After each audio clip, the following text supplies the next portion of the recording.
Bismillahirrahmanirrahim. Assalamualaikum warahmatullahi wabarakatuh. Alhamdulillahi ala ihsani wa syukru lahu ala taufiqih wa amtinani. Asyhadu an la ilaha illallah wahdahu la syarika lahu ta'ziman li sya'nih. Wa asyhadu anna Muhammadan abduhu wa rasuluhu da'ila ridwanih. Allahumma salli alaihi wa ala alihi wa ashabihi wa ikhwani. Hadirin dan hadirat yang dirahmati Allah Subhanahu wa taala, kita lanjutkan pembahasan kita dari kitab Al-Adabul Mufrad. Babu man sami'a bi fahishatin fa afshaha. Bab tentang seorang yang mendengar tentang perbuatan keji, ya. Kemudian dia sebarkan kejadian tersebut, ya. Ada perbuatan yang buruk, zina dan yang semisalnya, kemudian dia ikut menyebarkan perbuatan tersebut, dia sebarkan, dia ceritakan. Bagaimana hukumnya, ya? Di sini hukumnya adalah tercela, ya. Karena dengan menyebarkan berita-berita terjadi perzinahan di sana, perzinahan di sini, si fulanah telah melakukan ini, si fulan telah melakukan demikian, maka ini mengesankan masyarakat buruk dan juga menjadikan sebagian orang tergerak untuk melakukan atau menganggap biasa, atau akhirnya cari-cari kabar tentang hal tersebut, sehingga akhirnya melihat hal-hal yang tidak senonoh dan terjerumus dalam banyak hal-hal yang buruk, ya. Oleh karena seorang tidak semua yang dia tahu dia ikut sebarkan. Al-Imam Al-Bukhari berkata, qala hadatsana Muhammad bin Musanna, qala hadatsana Wahab bin Jarir, qala hadatsana Abi, qala sami'tu Yahya bin Ayyub an Yazid bin Abi Habib an Marsad bin Abdullah an Hassan bin Quraib an Ali bin Abi Talib radhiyallahu anhu qala. Ali bin Abi Talib radhiyallahu anhu, ini asar dari Ali bin Abi Talib, beliau berkata, al-qail al-fahishah walladhi yushi'u biha fil ithmi sawa, yaitu siapa yang pertama kali menceritakan tentang perkataan keji atau perbuatan keji, kemudian yang menyebarkannya, maka keduanya dosanya sama. Ya. Atau bisa jadi yang dimaksud al-qail fahisha, mungkin yang melakukan al-fahisha. Ya, ada yang menafsirkan maksudnya yang pertama kali sebutkan, yang pertama kali menuduh misalnya itu rumah ada wanita pezina di situ atau lelaki itu pezina. Kemudian ada yang mendengar kemudian menyebarkan, maka penuduh maupun yang menyebarkan dosanya sama. Sama meskipun dia bukan pertama kali menyampaikan atau melihat perbuatan tersebut, ya. Demikian juga dalam riwayat yang lain, Al-Imam Bukhari berkata, qala hadatsana Muhammad, qala hadatsana Bishr bin Muhammad, qala hadatsana Abdullah, qala hadatsana Ismail bin Abi Khalid an Syubail bin Auf, qala kana yuqal, dari Syubail bin Auf dari salaf berkata, man sami'a bi fahishatin fa afshaha, siapa yang mendengar tentang suatu perbuatan keji lantas dia menyebarkannya, fahuwa fiha kalladzi abdaha, maka dia sama seperti orang yang pertama kali menyebarkan. Seorang melihat perbuatan keji, kemudian dia sampaikan, akhirnya yang lain ikut menyebarkan, maka ini hukumnya sama. Ya. Seharusnya kalau kita melihat perbuatan keji, kita nasihati atau kita laporkan kepada pihak yang berwenang. Adapun kita bikin isu, kemudian tersebar kemana-mana, ada dampaknya yaitu bahwasanya masyarakat terbiasa dengan hal tersebut. Seperti yang terjadi, kita lihat sekarang, berita zina sana, berita zina, jadi biasa. Nanti ada yang berjaya, sudah biasa. Memang itu sudah hal biasa. Jadi orang yang melakukannya menganggap itu hal biasa, orang yang tidak melakukannya mungkin tergerak juga untuk melakukannya. Toh biasa-biasa aja. Dan kemudian akhirnya orang yang seperti zaman sekarang mencari tahu, akhirnya melihat hal-hal yang buruk. Ingin tahu beritanya, akhirnya melihat hal-hal yang buruk, sehingga terjerumus dalam banyak hal.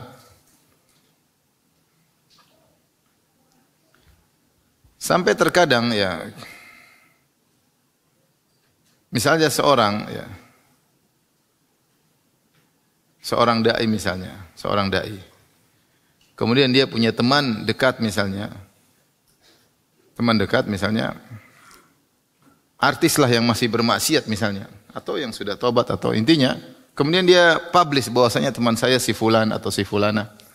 Akhirnya kan audiens pada pengin tahu si fulana ini siapa kan.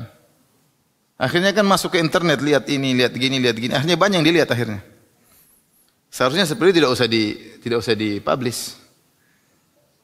Ya udah, kalau kau ingin dakwahi dia, dakwahi diam-diam aja, enggak usah dipublish. Akhirnya ketika dia publish, orang pada lihat artis tersebut, ya. Bisa jadi dalam berpakaian yang tidak senonoh, ingin tahu siapa dia, bagaimana ceritanya. Akhirnya tersibukkan dengan hal-hal yang kurang bermanfaat. Kalau ingin berdakwah seperti hal tersebut, ditimbang maslahat dan mudarat, tidak perlu dipublish, ya. Karena itu terkadang mendatangkan kemudaratan. Nanti kalau dilihat sama misalnya akhwat-akhwat yang baru ngaji, akhirnya terpesona melihat artis tersebut. Oh, Masya Allah, begini. Ya, akhirnya pingin seperti itu. Ya. Akhirnya mulai sebagian akhwat buka cadar. Misalnya, pakai cadar udah bagus ya, buka gara-gara. Oh, ada ternyata terpesona dengan sosok yang baru, yang seharusnya tidak usah dipublish. Harusnya tidak usah dipublish. Kita kalau mau dakwah antara kita dengan dia, tidak harus kita publish. Ini maksud saya, di antara dampak ketika ada berita keburukan tentang hal-hal maksiat kemudian kita sebarkan dengan mudah, orang pada ngeklik dan pingin apa? Pingin lihat dan akhirnya melihat hal yang tidak baik. Kemudian juga jadi hal yang terbiasa. Akhirnya menjadi orang tidak lagi ya menganggap ini suatu hal yang besar karena sudah ya di mana-mana orang melakukan. Itu di antara dampak suka menyebarkan hal-hal seperti ini. Maka para salaf dulu melarang ya. Di antaranya tadi perkataan Ali bin Abi Thalib ya. Siapa yang pertama kali menyebarkan dengan orang ikut-ikut men-share, hukumnya dalam dosa sama. Kalau ada seperti itu kita tutup, kita nasihati, harusnya demikian.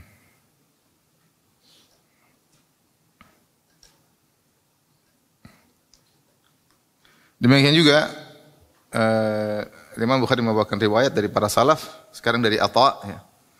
Seorang tabi'in, Imam Bukhari berkata, qala hadatsana Muhammad, qala hadatsana Qubaisah atau Qabisah, qala hadatsana Hajjaj an Ibni Jurayj an Atha annahu kana yara an-nakal ala man asya'a az-zina yaqulu asya'a al-fahisha. Menurut Atha bahwasanya orang yang menyebarkan berita tentang perzinahan ya, maka hendaknya diberi hukuman. Kenapa? Karena dia telah menyebarkan perbuatan keji.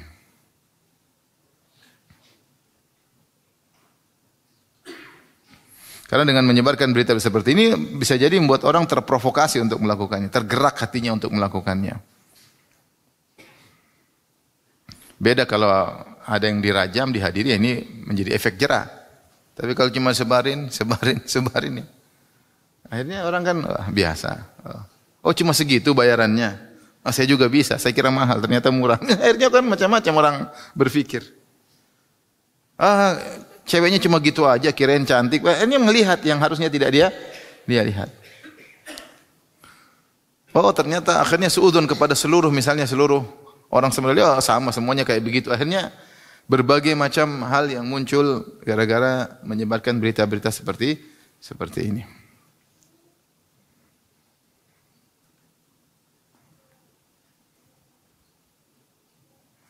Dan akhirnya yang lihat juga ada anak-anak melihat hal-hal seperti itu ya. Ini ya musibah di zaman sekarang, perbuatan keji ya banyak tersebar. Ya. Orang sampai kemudian ya dia sebar sendiri, dia melakukan perzinahan, dia shooting sendiri, dia sebar sendiri. Ini anak-anak nonton. Ini anak dewasa sebelum waktunya. Anak-anak tumbuh tidak normal. Anak pegang HP nonton yang tidak. Sehingga tersebar sekarang macam-macam. Oleh karenanya ya, oleh karena kita waspada ya, jauhkan anak-anak dari hal-hal tersebut. Jangan sampai mereka melihat hal yang nalar mereka belum bisa siap untuk melihat hal tersebut. Rusak, kasihan. Sebagian ulama menafsirkan firman Allah dalam surat An-Nur ayat 58, ya ayyuhalladzina amanu liyasta'dzinkumul ladzina malakat aymanukum wal ladzina lam yablughul huluma minkum thalatha marrat. Wahai orang beriman, ya, hendaknya orang-orang para budak kalian dan juga anak-anak yang belum dewasa minta izin kepada kalian, yaitu pada waktu tertentu meskipun mereka belum balik, kalau mereka mau masuk harus minta izin. Ya. Min qabli salatil fajri wa hina tad'una thiyabakum min adh-dhahira wa ba'da salatil isya. Itu 3 waktu. Sebelum salat subuh, kalau mereka mau masuk harus minta izin meskipun orang tua sendiri. Ya. Tatkala tidur siang, ya. Kemudian min ba'da salatil isya, setelah salat isya, kalau masuk meskipun mereka masih kecil hendaknya diajarin untuk minta izin. Sebenarnya mengatakan, ya, khawatir kalau mereka tidak minta izin, mata mereka melihat sesuatu yang tidak pantas untuk dilihat. Karena mereka masih apa? Kecil, khawatir masuk bapak ibunya lagi melakukan sesuatu atau lagi berbusana yang tidak pantas. Kemudian anak kecil ini melihat sehingga dia masih kecil, dia kemudian punya nalar sendiri yang belum waktunya, dan ini punya pengaruh kepada mereka nanti dalam pertumbuhan mereka. Ya, ini sekarang bebas ya dengan adanya internet, dengan adanya sudahlah. Kita sudah mau bilang apa lagi ya? Adab Islam dilanggar dengan pelanggaran sebebas-bebasnya. Akhirnya anak melihat yang tidak pantas. Bagaimana psikologi mereka di kemudian hari. Ya. Kasihan anak-anak ya. Ini di antara dampak menyebarkan perbuatan-perbuatan keji. Ya, maka seorang waspada, tidak semua berita kemudian kita sebarkan. Kemudian bab berikutnya. Terus kemarin saya sempat ada yang mengeluhkan, Ustaz, ada teman-teman dulu di kampung, Masya Allah mereka udah mondok dan mereka sudah sampai pada tahapan bercadar, kemudian mereka sekolah di Jakarta, mereka menghadiri sebagian pengajian malah buka cadar. Karena sudah mulai glamor, sudah mulai terkait dengan artis-artis, sehingga jadilah mereka kemudian menjadi follower artis-artis tersebut, kemudian mereka mulai ikuti kegiatan artis tersebut. Kenapa ikut follower? Karena artis tersebut ngaji misalnya. Saya bilang ini oke, ada artis ngaji kita dakwai, tapi tidak usah di-publish. Akhirnya anak-anak ikut follower. Kalau follower, apa kegiatan artis itu kan ketahuan, artis itu belum tentu istiqomah dalam segala hal. Mungkin pas ngaji pakai jilbab, pas keluar ngaji buka apa? Jilbab. Atau mungkin masih main film, masih buka aurat. Akhirnya anak-anak santri-santriwati ini kemudian ya udah. Sehingga akhirnya dipalingkan dari harusnya ngaji pikir akhirat, malah mikir apa? Duniawi. Maka seorang dai ketika dia mendakwahi orang-orang yang belum istiqomah benar, ya antara dia dengan orang tersebut tidak perlu dia publish. Ya memang jadi heboh itu artis jadi heboh, dai-nya juga jadi heboh, cuma ada dampaknya. Dampaknya tadi ya. Ya mungkin maksudnya baik tapi dampak. Kemarin saya baru ditelepon sama seorang ikhwan, saya juga ini salah ngaji kalau begini. Ya, harusnya malu, malah malunya mulai semakin apa? Hilang. Ya. Ya, karena kalau tontonannya artis-artis ya seperti itu ya. Yang selalu memamerkan kecantikan, glamor hidupnya, serba branded barang-barang yang dia pakai, kemudian followersnya santriwati, ya sudah jadi. Akhirnya ya mereka melihat hal yang seperti itu, lama-lama cadar dibuka. Kalaupun cadar enggak dibuka, pikirannya duniawi. Pikirannya duniawi, yang tadinya di kampung hidup sederhana, ngelihat kehidupan artis yang glamor, sudah. Sayang maksud saya. Ini dampak follower atau ngeklik ini. Maksud saya kita jangan sampai menjadi sebab akhirnya orang mengklik melihat yang tidak pantas untuk dilihat. Taruhlah ada kabar berita di satu daerah terjadi perzinahan, ya sudah kita sembunyikan, tidak usah kita. Kalau mau nasihati. Tapi kita ikut sebarin, akhirnya orang lihat, begini, begini, banyak yang terjadi. Akhirnya orang punya ide melakukan, oh ternyata biasa. Kita dengar berita yang aneh-aneh, jangan disebarin. Kalau disebarin nanti anak-anak misalnya hal yang buruk dilakukan oleh anak-anak, yang anak-anak tidak pernah terpikirkan. Kemudian dapat berita tersebut, oh ternyata sudah dilakukan oleh sekelompok orang ya. Kita lakukan tidak apa-apa juga, mereka sudah ada yang pernah lakukan. Beda ketika ada yang di penguasa misalnya menangkap seorang berzina, kemudian dirajam, Allah suruh saksikan. Waliha syahada adzabahum ta'ifatun minal mu'minin. Kata Allah, maka cambuk mereka, hukum mereka dan hendaknya disaksikan oleh sekelompok kaum mukminin. Maka untuk memberikan efek jerah. Adapun cuma berita sana, berita sini, berita sana, berita sini, akhirnya jadi hal yang biasa. Tapi kita masuk bab berikutnya, babul ayyab, bab orang yang suka mencela. Al-Imam Al-Bukhari berkata, qala hadatsana Abdullah bin Muhammad, qala hadatsana Sufyan an Imran bin Dhubyan an Abi Tihya Hukaim bin Sa'ad qala sami'tu Aliyan yaqul. Ali bin Abi Thalib radhiyallahu berkata, la takunu ujulan madhayi budharan fa inna min waraikum bala'an mubarrihan muklahan wa umuran mutamahilah ridhan ya.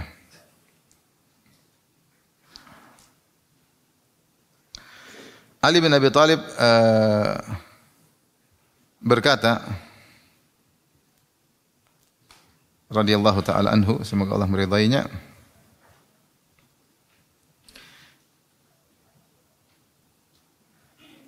janganlah kalian menjadi ujulan. Ujulan itu orang yang terburu-buru, tergesa-gesa.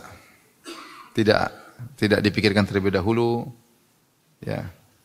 Tergesa-gesa. Jangan. Jadi orang itu pelan-pelan, dipikirkan terlebih dahulu, dipertimbangkan baru dieksekusi. Madhayi' yaitu menyebarkan, apa sedikit didengar disebarkan, apa yang sampai disebarin. Ember kalau bahasa kita ya. Ember. Corong ya. Apa dengar, enggak difilter, enggak dipikirkan, langsung apa? Sebarin. Kemudian budhuran yaitu menanam ya. Menanam fitnah. Ya, menanam fitnah maksudnya dia yang menanam, dia yang mengobarkan fitnah sehingga terjadi fitnah di kalangan masyarakat. Fa inna min waraikum bala'an mubarrihan muklahan wa umuran mutamahilah ridhan. Maknanya yaitu secara sederhana, karena di balik akan datang setelah ini suatu bencana atau musibah yang berat dan berkepanjangan, yang berat dan berkepanjangan.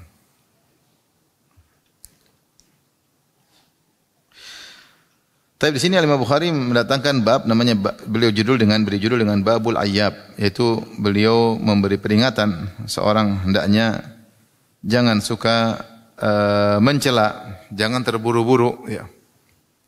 Jangan terburu-buru. Di antara hal yang menyebabkan seorang mudah mencela, di antaranya terburu-buru menghukum seseorang sehingga akhirnya dia mudah untuk mencela, tidak dia pertimbangkan terlebih dahulu. Di antara sebab juga seorang mudah untuk mencela, dia madhayi', suka nyebarin. Ada celaan dia ikut sebarin, dia ikut sehingga dia hukumnya sama seperti pencela. Maka seorang jangan terburu-buru, semuanya dipertimbangkan. Kemudian jangan jadi corong, kalau ada suatu berita difilter terlebih dahulu. Secara umum sifat terburu-buru tidak baik ya.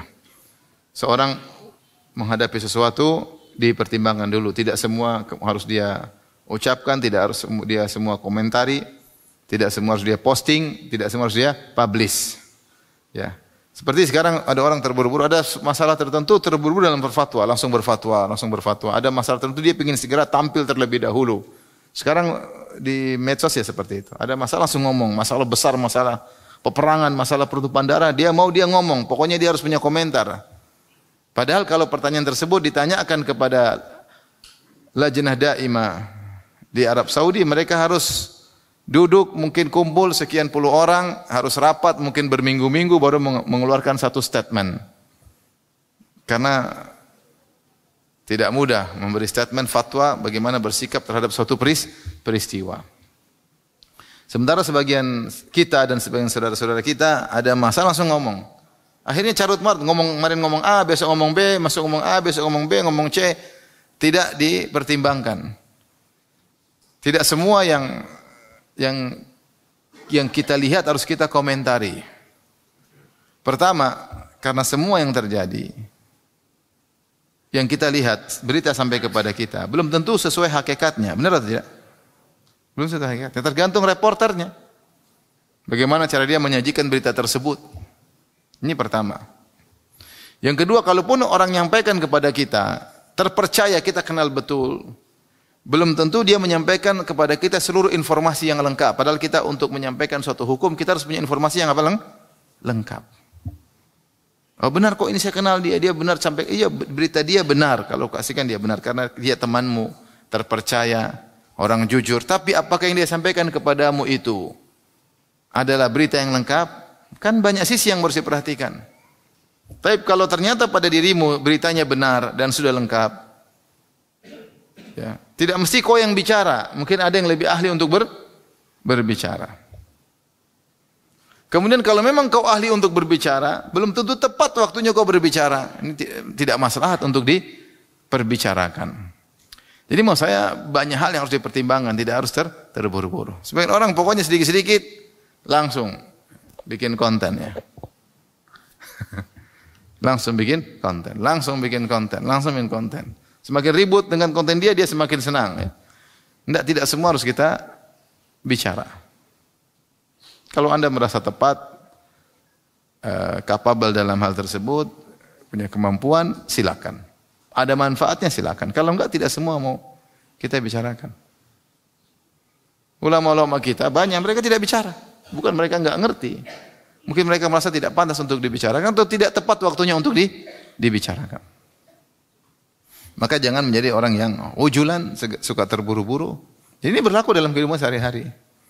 Ya, apalagi terkait dengan fitnah, terkait dengan hal-hal yang berkaitan dengan banyak orang, maka jangan terburu-buru dan jangan juga jadi corong. Makanya Ibnu Mas'ud pernah berkata, "Innaha satakunu umurun mustabihat." Akan datang suatu perkara-perkara yang rancu.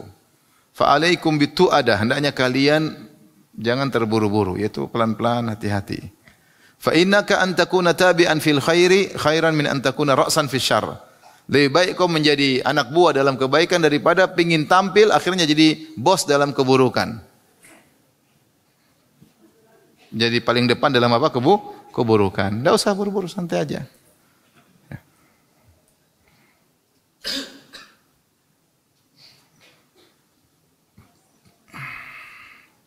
Seorang penyair berkata, "Qad yudrikul muta'anni ba'dha hajatihi wa qad yakunu mal musta'jiliz zalal." Seorang yang tidak tergesa-gesa terkadang bisa memenuhi sebagian kebutuhannya. Adapun orang tergesa-gesa terkadang sebagian kebutuhannya terlewatkan. Maksudnya dalam ketergesaan itu banyak hal yang terkadang kemaslahatan tidak kita dapatkan. Dan dalam ketenangan pelan-pelan ternyata ada maslahat yang tidak kita ketahui ternyata malah muncul di balik itu.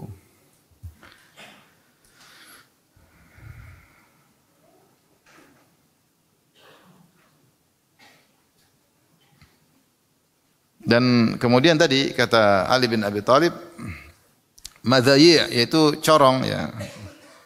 Kalau kita dalam corong kebaikan, oke lah, ada kebaikan kita sampaikan, ada ilmu kita sampaikan ya. Tapi terkadang sebagian orang corong bukan dalam kebaikan, corong dalam hal keributan, nah itu corong. Kalau kebaikan dia tidak pernah sampaikan, diam aja di rumah, tidak semangat. Tapi kalau udah masalah fitnah, masalah ribut, masalah masa, wah itu semangat. Karena penontonnya banyak kalau masalah apa? Fitnah. Tertarik, menarik, apa sih, apa omongan, apa begini. Jadi maksudnya kita kalau bikin konten, kita harus pikir,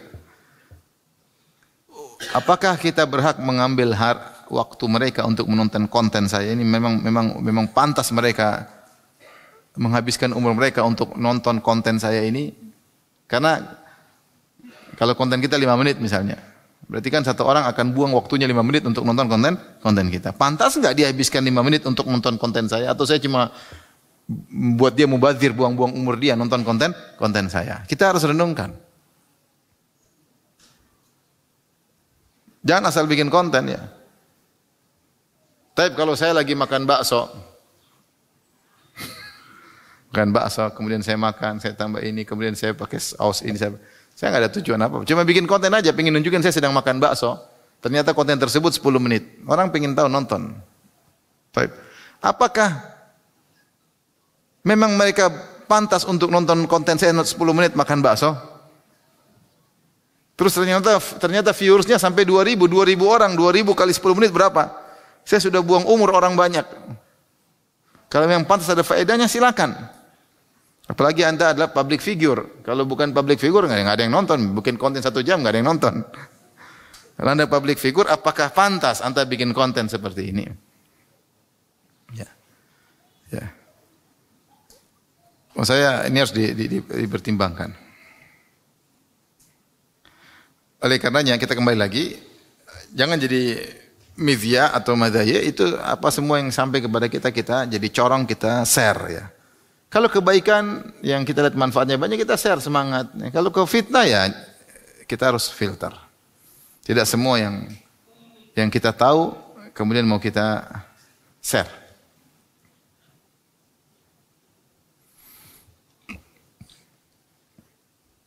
Maka Ali bin Abi Thalib mengingatkan, "Budharan, jangan kau menjadi penebar fitnah yang menebarkan, membuat api fitnah bergejolak. Kau adalah pelopornya, hati-hati. Kenapa? Fa inna min waraikum bala'an. Karena di balik kalian akan datang kesulitan ya. Mubarrihan, yaitu yang akan melelahkan dan berat, syadidan. Muklahan, yaitu berat.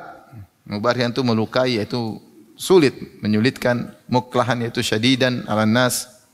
Itu fitnah yang berat. Wa umuran mutamahilah ridhan, ya.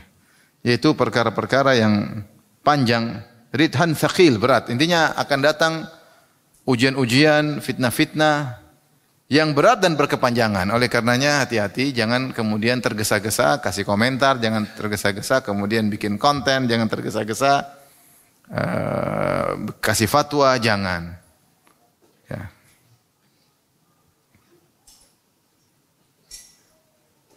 Nah, kalau kau segera tergesa-gesa di antara kita terkait dengan bab ini, babul ayyab, bab orang suka mencela. Kalau kau tergesa-gesa nanti kau mudah untuk mencela karena kau tidak mempelajari kejadian tersebut secara komprehensif. Datamu kurang atau yang menyampaikan data kepadamu ternyata tidak jujur, tidak thiqah, sehingga akhirnya kau mencela atau ikut-ikut menyebarkan celaan. Seperti sekarang banyak kejadian yang kita tidak tahu hakikatnya. Banyak sekali. Satu ngomong 1000 sana hantam ini, hakikatnya enggak tahu.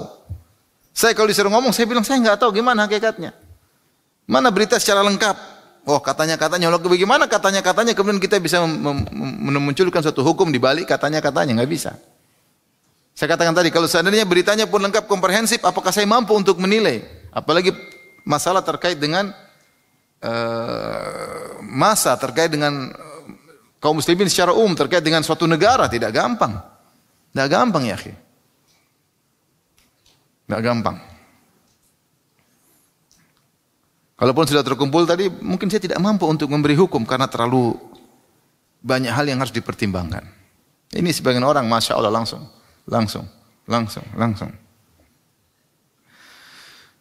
Akhirnya seorang mudah mencela karena data yang tidak lengkap atau ikut men-share celaan orang yang terburu-buru. Asar yang berikutnya dari Ibnu Abbas. Al-Imam Al-Bukhari berkata rahimahullah, qala hadatsana Muhammad qala hadatsana Bishr bin Muhammad qala hadatsana Abdullah qala hadatsana Israil bin Abi Ishaq an Abi Yahya an Mujahid an Ibni Abbasin qala. Kata Ibnu Abbas radhiyallahu anhuma, "Idza aradta an tadhkura uyuba sahibika fadhkur uyuba nafsik."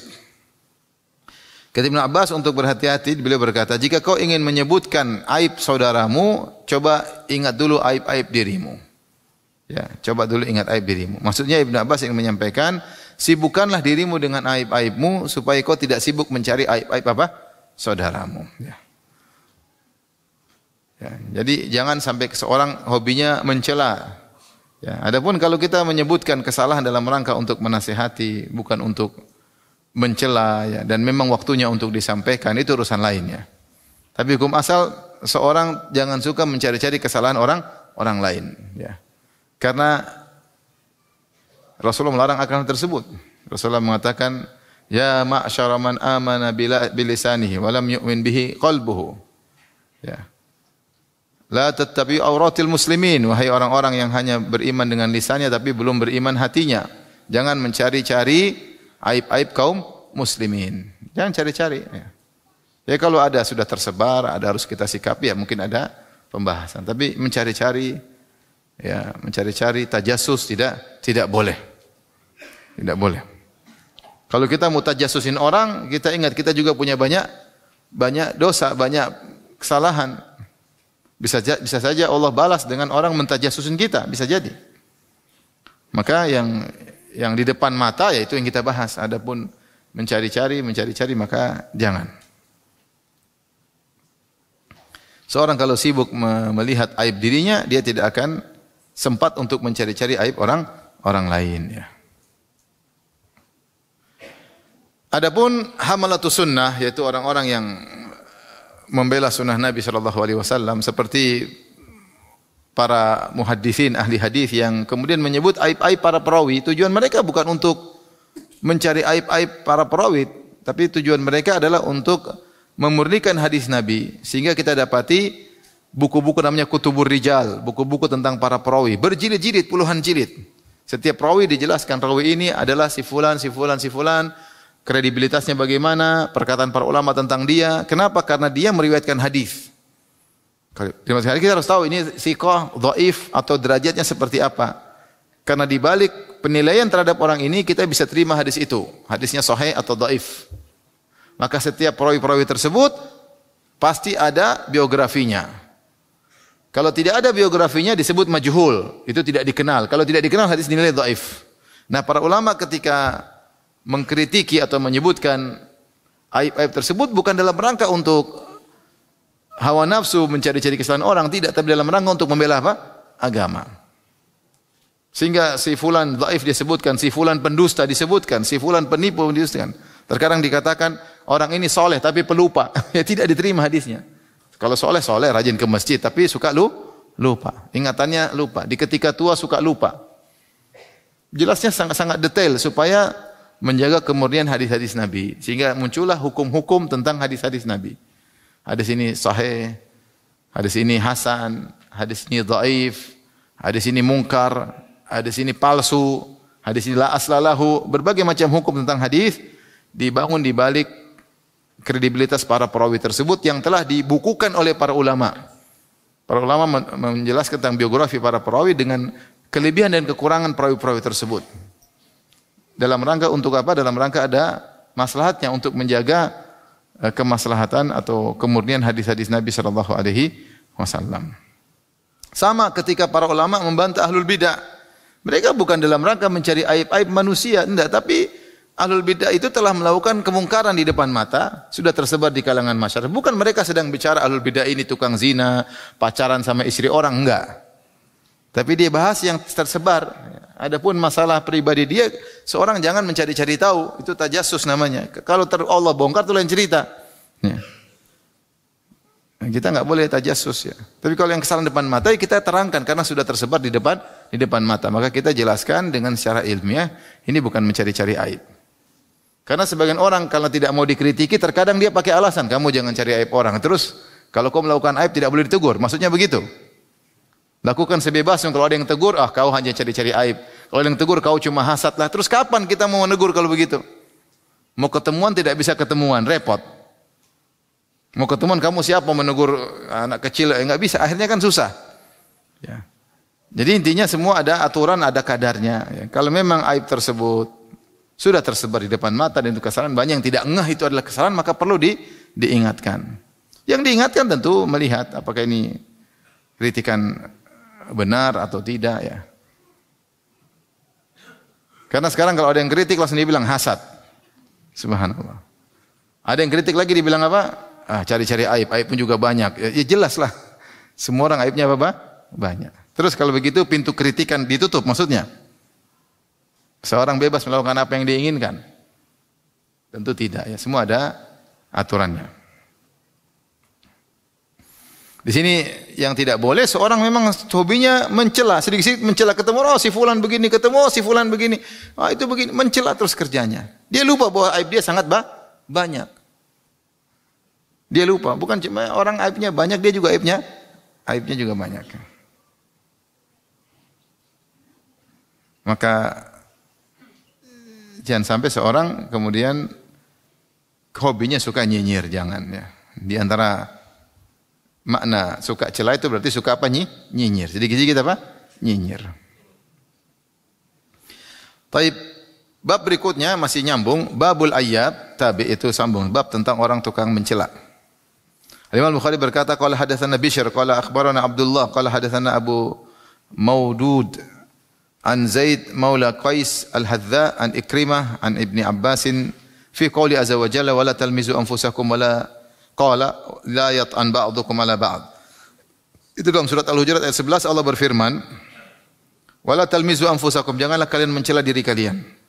Apa kata Ibnu Abbas? La yat'an ba'dukum ala ba'd. Yaitu jangan mencela sebagian mencela yang lain.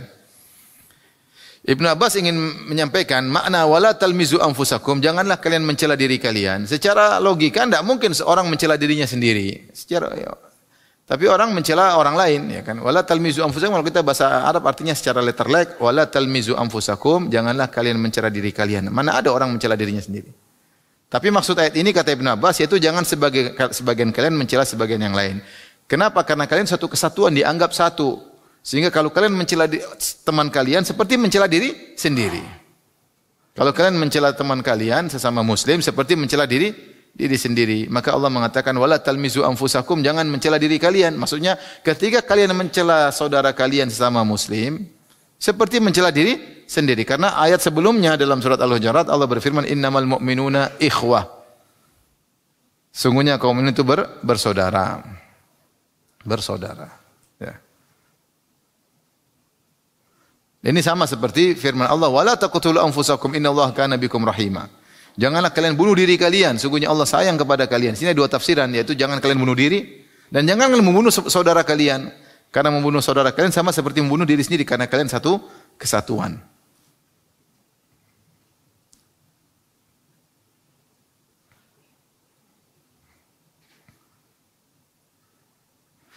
Itu maknanya, jangan mencela sebagian, mencela yang lain. Kemudian juga Al-Imam Al-Bukhari membawakan hadis qala haddatsana Musa qala haddatsana Uhaib qala akhbarana Daud an Amir qala haddatsani Abu Jubairah Ibnu Dhahhak qala fina nazalat fi Bani Salamah atau Bani Salimah. Ayat turun kepada kami yaitu golongan Banu Salimah. Allah berfirman wala tanabazu bil alqab, janganlah kalian memberi gelaran-gelaran yang buruk. Memberi gelaran-gelaran yang buruk. Beliau berkata kata Amir kata Abu Jubair bin Dhahhak qala qadima alaina Rasulullah sallam. Rasulullah datang kepada kami, wa laisa minna rajulun illa lahu isman. Ternyata di kampung kami tidak ada satu orang punya nama cuma satu. Dia pasti punya nama dua. Yaitu nama asli sama nama gelar. Kalau nama asli biasanya orang suka dengan namanya, nama gelar kadang disukai, kadang tidak disukai. Faja'ala Nabi sallallahu alaihi wasallam yaqul, maka suatu hari Rasulullah SAW panggil seseorang tapi nama Nabi panggil bukan nama aslinya, Nabi panggil nama gelar. Nabi enggak tahu kalau itu nama apa? Gelaran. Nabi panggil ya fulan. Padahal itu nama gelaran yang dia tidak sukai. Fayaqulun, maka orang-orang ingatkan ya Rasulullah, innahu yaghdhabu minhu. Hati Rasulullah, dia marah kalau dipanggil dengan nama tersebut. Rasulullah enggak tahu. Jadi kalau nama orang kata dia di kampung dia itu nama selalu dua, tidak ada orang namanya satu. Satu nama asli dari ibunya, dari bapaknya, yang kedua nama gelaran. Dan nama gelaran ini kadang dia sukai, kadang dia tidak, ada yang tidak disukai. Kebetulan Nabi datang, Nabi ketemu seorang, Nabi panggil, Nabi kira itu nama aslinya, padahal nama gelaran. Dan ternyata dia tidak suka dengan nama tersebut, maka Nabi panggil, ya fulan, pakai nama gelaran. Maka teman-temannya kasih tahu, ya Rasulullah, hati-hati Rasulullah, dia itu marah kalau dipanggil nama demikian.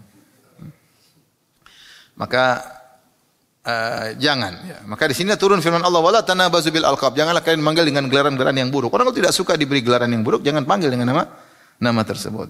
Ya. Ya si krempeng tahu artinya? kurus krempeng ya. Jangan, dia enggak suka dia. Meskipun dia krempeng dia enggak suka dipanggil. Ya pesek, dia meskipun dia enggak suka dipanggil apa? Pesek. Memang saya pesek tapi jangan panggil siapa? Pesek. Tapi jangan panggil saya juga mancung, sama dua-duanya penghinaan. Si mancung atau pesek menghina namanya. Ya, kalau gitu pesek ya enggak usah panggil nama yang lain. Ngapain si pesek si mancung, jangan.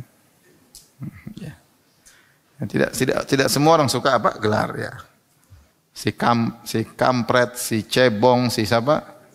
Si kadrun. Sekarang banyak gelar-gelar luar biasa. Kadrun apalagi? Kampret apalagi? Cebong, satu lagi apa? Hah? Onta. Iya, ada istilah onta lagi, subhanallah, ngeri. Onta, kadrun. Habis kadrun ada apa? Onta. Ini sesama muslim loh, bukan non muslim. Sesama apa? Muslim. Maka seorang menghindar, kalau ada gelar mereka tidak suka, jangan dipanggil dengan gelar tersebut. Kemudian Imam Bukhari berkata, Akhbarana Al-Fadl bin Muqatil qala haddatsana Yazid bin Abi Hakim anil Hakam qala sami'tu Ikrimah yaqul la adri ayyuhuma ja'ala li sahibi ta'aman. Ikrimah muridnya Ibnu Abbas berkata, Ikrimah tabi'in, Ibnu Abbas sahabat. Saya tidak tahu mana yang mengundang dan siapa yang diundang. Ibnu Abbas atau ibni ammihi. Apakah Ibnu Abbas yang ngundang sepupunya untuk makan di rumahnya atau sebaliknya sepupunya yang ngundang Ibnu Abbas makan di rumahnya. Tapi intinya mereka berdua bertemu, kata Ikrimah. Ini termasuk apa? Jujur dalam menyampaikan suatu hadis. Jadi dia ingin cerita ada pertemuan antara Ibnu Abbas radhiyallahu anhuma dengan sepupunya di suatu tempat, tapi tidak tahu, sang Ikrimah lupa apakah Ibnu Abbas yang ngundang dia atau sepupunya yang ngundang Ibnu Abbas untuk makan. Intinya dijamu. Fa bainamal jariyatu ta'malu baina aidihim. Tiba-tiba ada budak wanita sedang ngerjain, itu beres-beres di depan mereka, sedang kerja di depan Ibnu Abbas dan sepupunya. Idz qala ahaduhum laha. Tiba-tiba ada yang ngomong di antara para hadirin, berkata, ya zaniyah, manggil wanita tersebut, budak wanita, wanita pezina. Faqala mah. Maka Ibnu Abbas tegur, mah, jangan ngomong begitu, kata Ibnu Abbas. Illam tahuddaka fid dunya tahuddaka fil akhirah. Hati-hati, kau ngomong begitu berarti kau nuduh dia. Kalau dia tidak melaporkan sehingga mengakibatkan kau diberi hukum had di dunia, kalau dia tidak mampu, kau akan dihukum had di akhirat. Karena menuduh orang berzina harus mendatangkan 4 saksi. 4 orang yang melihat langsung ember masuk apa? Sumur. Kalau ember belum masuk sumur, cuma talinya doang, enggak. Harus ember masuk apa? Sumur. 4 orang harus lihat. Kalau 3 orang yang lihat, satunya enggak lihat, tetap dicambuk. Misalnya dipanggil, kami melaporkan wahai penguasa si fulana berzina. Mana saksimu? Ini kami berempat. Kamu lihat ember masuk sumur? Lihat. Si B. Kamu lihat? Lihat. C. Kamu lihat? Lihat. D. Waduh, saya telat datang, cuma lihat pelukan doang. Nah, sudah, tempat-tempatnya dicambuk. Tentu yang sana juga dapat hukuman, tapi bukan hukuman zina. Karena ketahuan berdua-duaan beda, hukuman zina dengan ketahuan berkhalwat berbeda. Nah, kalau seorang mengatakan si fulan berzina harus datangkan 4 saksi, kalau enggak boleh. Bahkan para ulama berfatwa, di Syekh Utsaimin dan yang lainnya. Serusak-rusak apapun wanita tersebut, enggak boleh kita bilang dia berzina kecuali benar-benar ada bukti 4 orang melihat dia berzina secara nyata. Tidak boleh pakai CCTV. Nah, boleh, harus lihat secara nyata. Kenapa demikian? Itu aturan syariat, ada hikmah di balik itu. Ada perempuan jalan laki-laki, lonte, oh enggak boleh. Kau pernah lihat dia yang ngelonte? Enggak, ya sudah, dihukum, harusnya dicambuk. Meskipun dia aslinya lonte misalnya, ternyata dia berzina, tapi kalau enggak lihat, enggak ada bukti, enggak boleh kau bilang dia apa? Lonte. Kenapa demikian? Ini aturan syar'i. Oleh karenanya tidak pernah atau hampir tidak ada lelaki atau wanita dihukum rajam karena ketangkap basah, hampir enggak ada dalam sejarah Islam. Karena untuk ketangkap basah syaratnya harus ada 4 orang lihat apa? Langsung. Terjadi penetrasi lihat langsung, kalau enggak bisa. Yang ada mungkin ngaku, itu ada, ngaku. Kamu iya berzina, ngaku. Misalnya A, B berzina. Si A berzina, si B. Dua-duanya sudah berkeluarga. Kalau sudah berkeluarga dirajam. Si A lapor kepada penguasa, saya berzina dengan si B. Benar, benar. Kau enggak ini, enggak. Sampai Rasulullah waktu itu suruh pulang sampai 4 kali datang lagi. Iya. Ini aku benar-benar saya ingin bertobat. Udah, rajam. Coba tanya sama si B, perempuannya. Kamu zina enggak? Enggak. Dia aja menghayal, ya udah, yang B enggak. Karena dia tidak ngaku dan tidak ada saksi. Yang A ngaku, kamu jangan bohong, kamu sama saya enggak ada. Kamu bilang mau ngaku juga, saya dirajam sendiri. Enggak ada, pokoknya kau yang ngaku dirajam.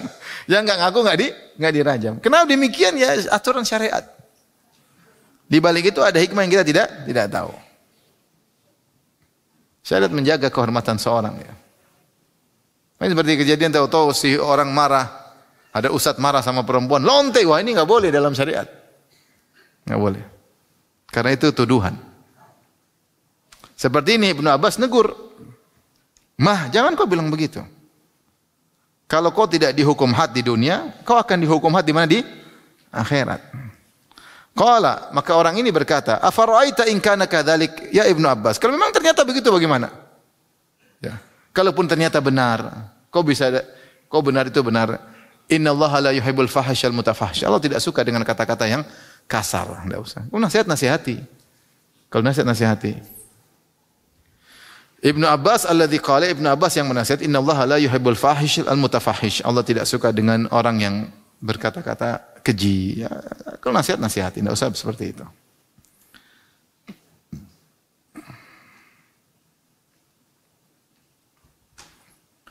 Maka di sini jangan suka dibawakan riwayat ini untuk menjelaskan jangan suka mencela.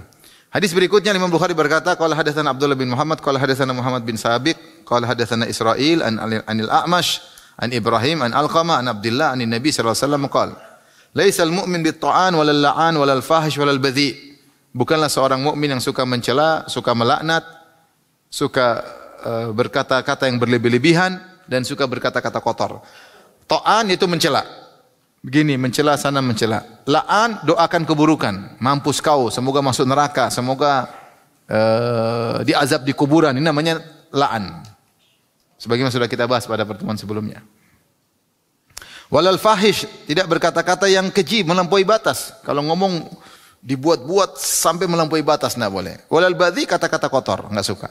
Ini bukan seorang mukmin. Maka di antara sifat tercela adalah suka mencela ya.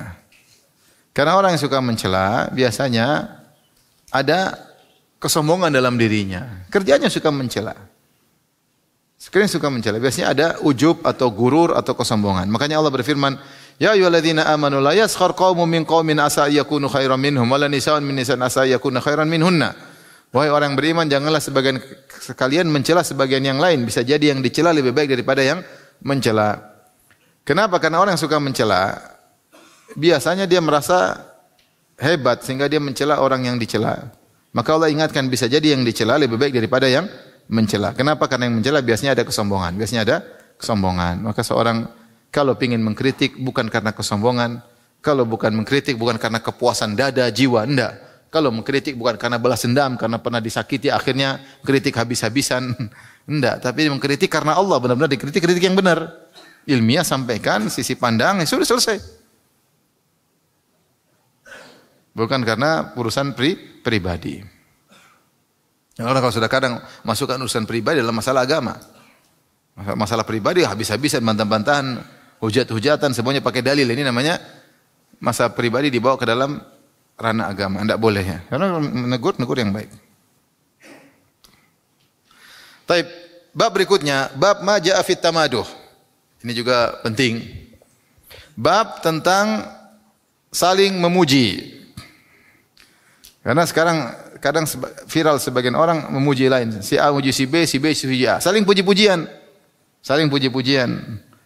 Sehingga akhirnya rating naik ya. Karena saling memuji. Apakah itu dianjurkan seperti itu ya?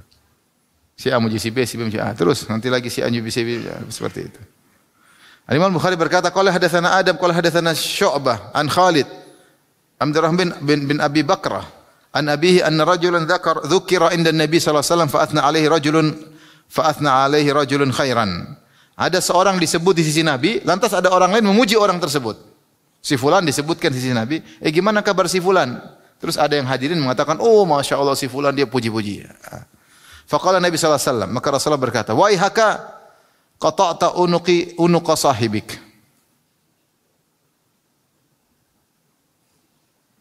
Celaka engkau telah memotong leher sahabatmu. Yaquluhu miraran. Rasulullah ulang-ulang, celaka kau. Kau telah memenggal lehernya. Celaka kau. Kau telah memenggal apa? Lehernya. Ini bahaya. Maksudnya orang kalau dipuji, dia bisa berubah. Tadinya tawadhu bisa jadi sombong. Tadinya ikhlas bisa jadi ujub. Bisa. Ini tuh bahaya bagi Nabi. Menurut Nabi bahaya.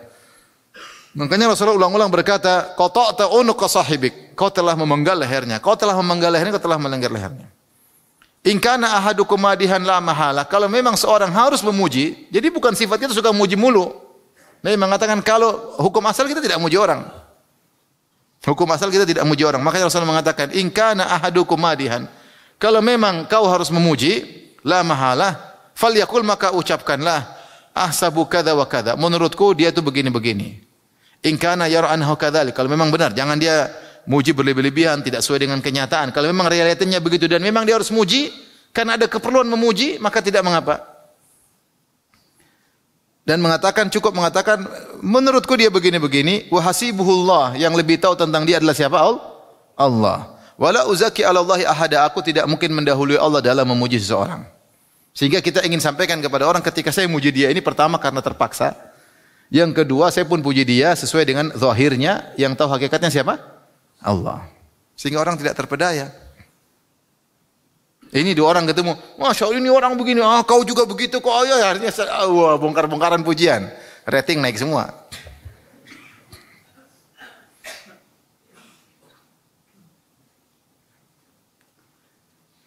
Dan seorang yang suka dipuji. Kalau misalnya ada yang datang, Masya Allah ini Ustaz, udah gak usah ngomong.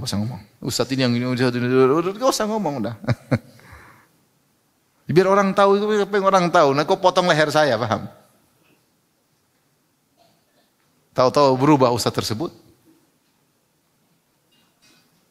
Makanya sebagian ulama mengatakan kalau misalnya ada seorang dai keluar dalam sebuah buku, dai keluar, dia misalnya habis khutbah Jumat atau dia habis ceramah,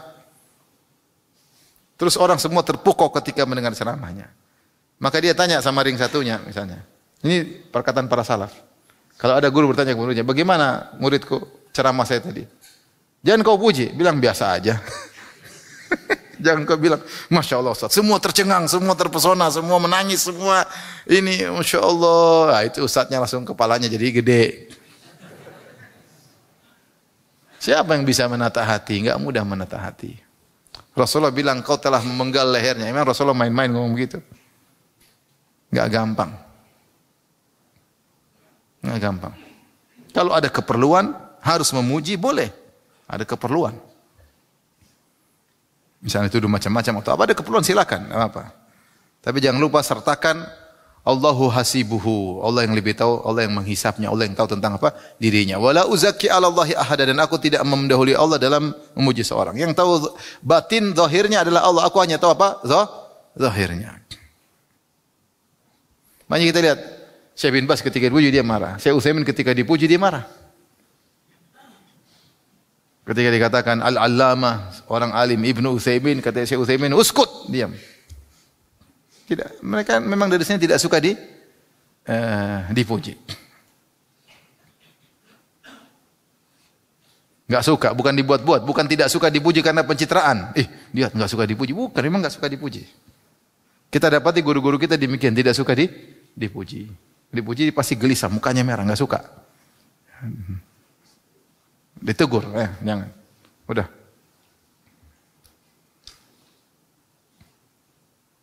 Kalau orang suka dipuji terbalik, ada yang suka dipuji. Seorang mau ceramah, kemudian ada yang satu bawa ini. Inilah dia yang telah begini, yang telah begini, telah begini. Ada yang tegur, sudah berhenti jangan ngomong begitu. Kata syekhnya, biarin temanmu ingin kebaikan, biarin lanjutin. Aku kama yuridu illa khairan. Itu jangan jadi orang makan puji. Orang kalau tadinya tidak suka dipuji, ternyata pujian itu menguntungkan secara duniawi.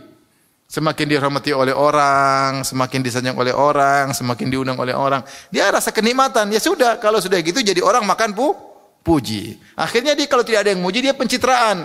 Dia publish ini, publish anu, sudah terbawa suasana jadi narsis, pengin jadi bahan pembicaraan, pengin dipuji. Jadilah dia orang suka makan puji.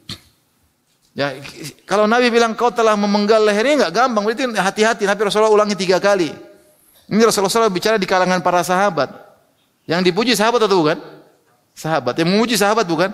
Sahabat. Rasulullah, kau telah memenggal lehernya, kau telah memenggal lehernya, kau telah memenggal lehernya. Jadi jangan sedikit-sedikit muji. Kalau ada perlu silakan. Ya. Apalagi saling memuji satu di antara yang lain, saling apa? Saling menaikkan rating. Nggak boleh.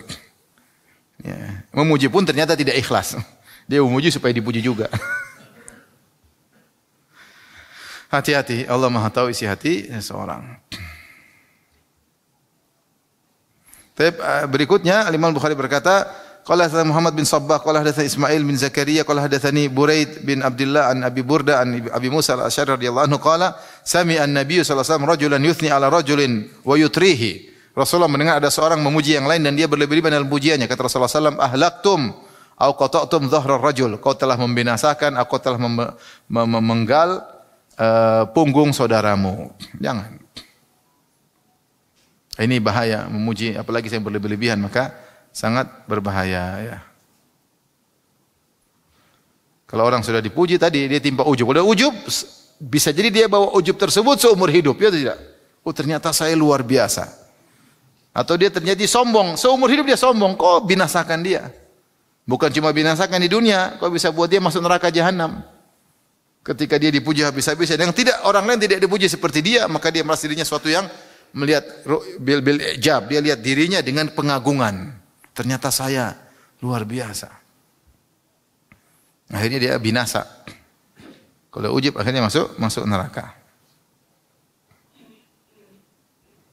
Taib riwayat berikutnya Al-Imam Bukhari berkata qala hadatsana Qabisah qala hadatsana Sufyan an Imran bin Muslim an Ibrahim At-Taimi an abihi qala kunna julusan inda Umar. Kami sedang duduk di sisi Umar. Fa athna rajulun ala rajulin fi wajhihi. Maka ada orang muji langsung depan langsung. Si A muji si B langsung di depan mukanya. Fa qala aqartar rajul aqarakallah. Kau telah menyembelih si fulan, semoga Allah menyembelihmu, kata Umar. Aqar itu misalnya ada hewan kita potong kakinya ya. Seperti ketika kaum Samud menyembelih onta Nabi Saleh. Fa'aqaruha, mereka menyembelih onta Nabi Saleh itu mereka lukai, mereka sampai tidak bisa bergerak sampai akhirnya mati.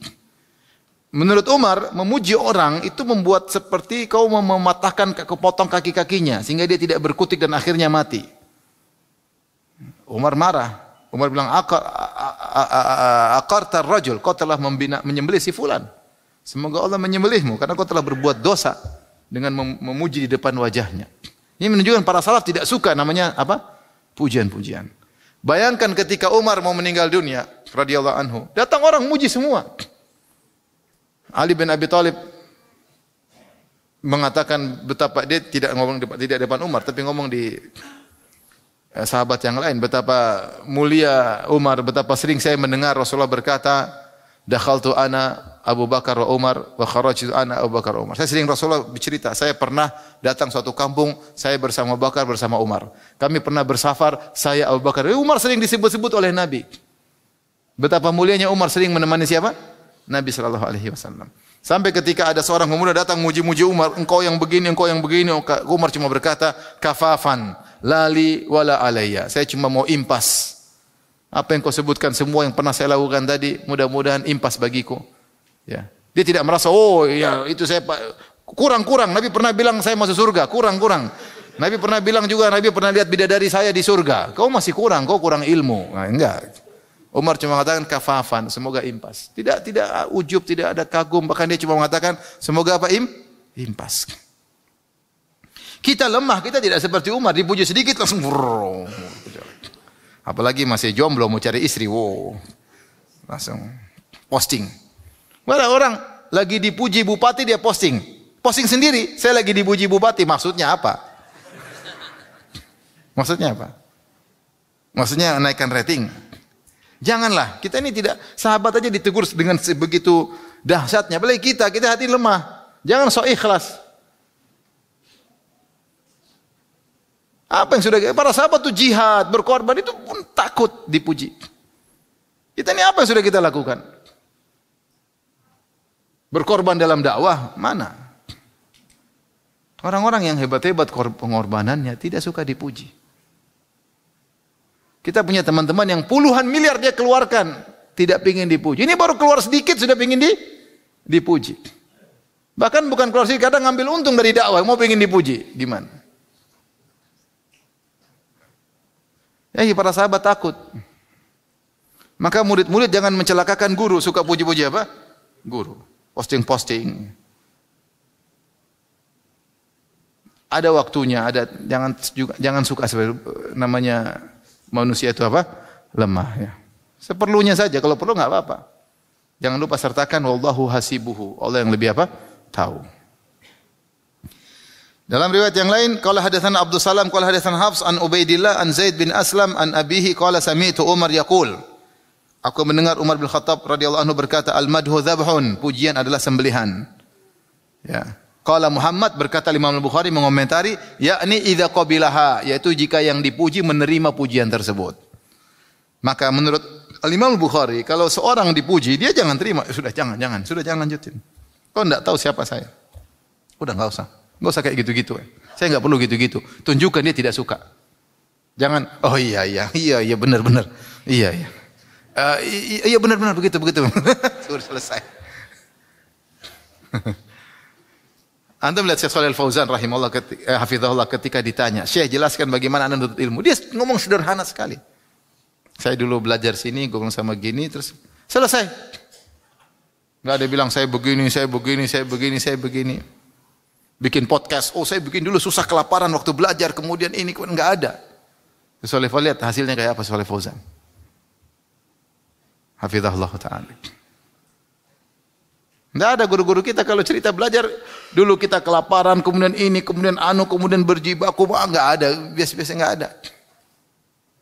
Ini sebagian kita kalau udah podcast, waduh, menunjukkan perjuangannya ketika belajar begini, sehingga orang semakin mengagungkannya, mengkultuskannya, entah dia sengaja atau tidak dia sengajai. Jika orang muji kita, kata Imam Bukhari, tolak. Jangan diterima. Kalau kau terima pujian itu berarti kau sedang disembelih. Siapa yang ingin disembelih? Baik, demikian saja kajian kita. Insyaallah kita lanjutkan kesempatan yang lain. Masih tentang pujian ya. Bab berikutnya itu bab seorang memuji sahabatnya jika memang sahabatnya tersebut kita tahu tidak makan puji ya. Insyaallah pada pertemuan berikutnya. Baik, demikian saja. Assalamualaikum warahmatullahi wabarakatuh.